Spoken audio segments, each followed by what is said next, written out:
కొందరు రాష్ట్రంలో మమ్మల్ని కాపాడండి మహాప్రభు అంటున్నారు. వాళ్ళేం వరద బాధితులు కాదు, వాళ్ళేం వరదలు మునిగిపోలే, వాళ్ళేం అప్పులో కూరుకపోలే, కానీ మమ్మల్ని కాపాడండి, మేము ఒక మనిషిని నమ్ముకొని పోయినాం, మమ్మల్ని కాపాడంటున్నారు. ఎవరు తెలుసా? పార్టీ మారిన 10 మంది ఎమ్మెల్యేలు. వాళ్ళు చాలామంది వాళ్ళ అనుచరులతోనా లేకపోతే నాలాంటి జర్నలిస్టులు మాట్లాడినప్పుడు ఏం చెప్తున్నారంటే, మేము రేవంత్ రెడ్డిని నమ్ముకొని కాంగ్రెస్కి పోయినాం, మమ్మల్ని కాపాడుకోవాల్సిన బాధ్యత ఎవరిపైన ఉంది? రేవంత్ రెడ్డి పైన ఉంది. కానీ ఆయన ఎందుకో కాపాడతలేడు మమ్మల్ని.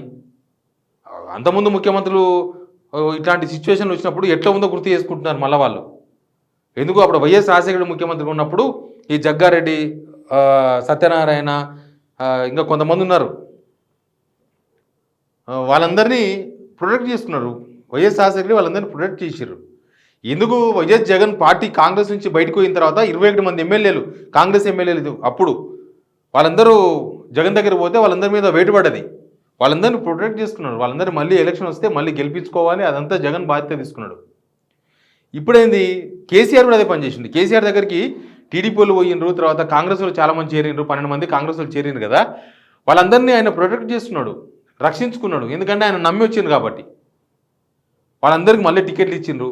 దానా నాగేందరు ఒక దాదాపు 3 సంవత్సరాలు ఆయన కేరళ పోయిండు, ఆయనకు పెరాలసిస్ వస్తే పోయి అక్కడనే మొత్తం ఒక 2-3 ఇయర్స్ మొత్తం డిస్టర్బెన్స్ ఆఫ్ ఇండియా. ఆయనకు టికెట్ ఇవ్వద్దని పార్టీ సీనియర్లందరూ చెప్తే లేదు మనం నమ్ముకున్నాడు, మనం ఇవ్వాల్సిందే అని చెప్పి ఇచ్చారు. అట్లా ప్రొడక్షన్ అనేది అట్లా ఉంటుంది. వీళ్ళ బాధ అదే. అరే ఆయన కాపాడుకుంటూ రేవంత్ మమ్మల్ని కాపాడుకుంటాడు లేడేంది, మమ్మల్ని వదిలిపడేసింది ఏంది, కనీసం మాకు అపాయింట్మెంట్ లేదా అయింది, మా పరిస్థితి ఏంది, మేము ఇట్లెందుకు అయినాం, మేము ఎవరికి చెప్పుకోవాలి మా బాధలు. వాళ్ళేమో బీఆర్ఎస్ వాళ్ళేమో మీదికి కోర్టు అంటున్నారు.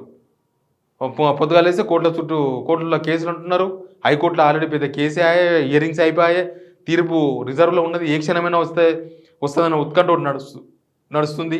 ఒకవేళ హైకోర్టులో తెలియకపోతే నెక్స్ట్ సుప్రీంకోర్టులో పోవడానికి కూడా బీఆర్ఎస్ వాళ్ళు రెడీ అయినామని చెప్తున్నారు. ఈడనేమో ప్రొటెక్షన్ లేదంటే ఓన్లీ ఎమ్మెల్యే పదవులు మాత్రమే కాదు, తీసుకొని పోయిన తర్వాత పార్టీలో వాళ్ళకు ఒక సముచిత గౌరవం లేదనేది వాళ్ళ ఫీలింగ్. మేము రేవంత్ రెడ్డి నమ్ముకొని వచ్చినాము, చూస్తే ఏ మంత్రి పట్టించుకుంటలేడు, కాన్స్టిట్యున్సీలా ఓడిపోయిన ఉంటారు కదా, వీళ్ళ మీద ఓడిపోయిన ఉన్నారు కదా కాంగ్రెస్, ఒరిజినల్ కాంగ్రెస్ వాళ్ళే పట్టించుకుంటలేరు, వాళ్ళే కోడిగుడ్డ దాడి చేస్తున్నారు, వాళ్ళే టమాటాలు దాడి చేస్తున్నారు, వాళ్ళు అసలు ఎవరిని కార్యకర్తను దగ్గరికి రాణిస్తలేరు. అసలు మమ్మల్ని కాపాడుకునేది ఎవడు, మా పరిస్థితి ఏంది? బీఆర్ఎస్ వాళ్ళు ఏమో ప్రెషర్ పెడుతున్నారు, సొంత పార్టీ కాంగ్రెస్ ఒరిజినల్ కార్యకర్తలు వాళ్ళు ప్రెషర్ పెడుతున్నారు.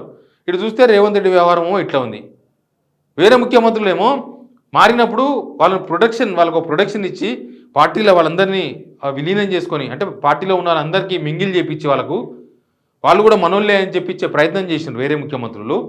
వాళ్ళని నమ్ముకొని పోతేనేమో వచ్చిన వాళ్ళకేమో మంచి జరిగింది, మేము నమ్ముకొని వస్తే మా దరిద్రం ఏంది, ఇట్లా పాడైపోయింది, అపాయింట్మెంట్ ఉండదు, ఫోన్ నెంబర్ లేదు, కనీసం ఫోన్ లేదని మాట్లాడదామంటే కూడా ఏం లేదంట, కనీసం అపాయింట్మెంట్ లేదు. మొన్న దారుణంగా చూసినాం, చాలా దారుణంగా ఉన్న సిచ్యువేషన్. ఖమ్మానికి బయలుదేరుతుండ్రు రేవంత్ రెడ్డి గారు, ఆ గేట్ కాడ నిలబడ్డాడు. రేవంత్ రెడ్డి ఇంటికాడ గేట్ కాడ నిలబడ్డాడు దానా నాగేందర్. పోతా చూసుకుంటూ అంజాన్ కొట్టిండు సీఎం. అంజాన్ కొట్టిపోతుంటే ఈయన నమస్తే సార్ అంటే అప్పుడు నమస్తే అని రేవంత్ రెడ్డి గారు వచ్చిండ్రు. దానా నాగేందర్ పరిస్థితి మరీ దిగజారిపోయింది. ఇక మిగతా వాళ్ళ సిచ్యువేషన్ అట్లే ఉంది. చూస్తుర్రా, పార్టీ మారిన ఎమ్మెల్యేలు ఎప్పుడన్నా ఎవరైనా గల్వంగా చూస్తుర్రా? వాళ్ళు ఒక ఎమ్మెల్యేని కలిసేది లేదు, ఒక మినిస్టర్ని కలిసేది లేదు, ముఖ్యమంత్రిని కలిసేది లేదు, డిప్యూటీ మినిస్టర్ని కలిసేది లేదు, ఎవరిని కలిసేది లేదు. జనం ఎట్టికి గెలిపించిర్రు, ఇంకా వచ్చినాం అధికార పార్టీ చేరినాం, ఏదో పనులు చేసుకుంటున్నాం, ఇంకా అధికారులు అంతంతనే ఉన్నారు. అధికారులు కూడా లేరు, కనీసం అధికారులు కూడా వీళ్ళకి సహకరించాలని చెప్పలే. మొన్న చెప్తున్నారు షేర్లింగంపల్లిలోనంట ఓడిపోయిన జగదీష్ గౌడ్ చుట్టే అధికారులు ఉంటున్నారంట, గాంధీ ఏమో ఉత్తగా తిరుగుతున్నారంట ఆడిట్.